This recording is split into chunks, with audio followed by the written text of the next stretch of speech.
Ni dia cabaran RM30 kat Param Taman Melawati. Aku hantar 2 intern non-Muslim aku pergi survey makanan.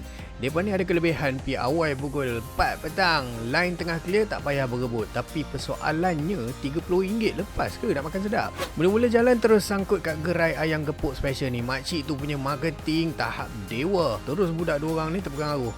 Melayang RM11 tapi berbaloi lah sebab sambal dia hampa boleh pilih macam-macam jenis. Lepas tu mereka sambal pula ayam gunting cheese yang ni harga RM20. Nampak macam mahal tapi rupanya gerai ni buat bundle sekali dengan cakoi dan samosa.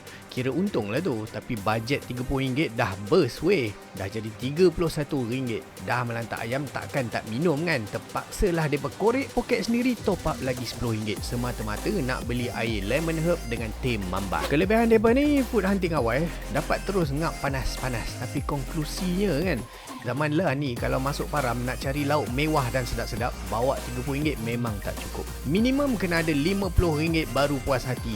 Hampa selalu habis berapa ringgit kat Param? Cek komen.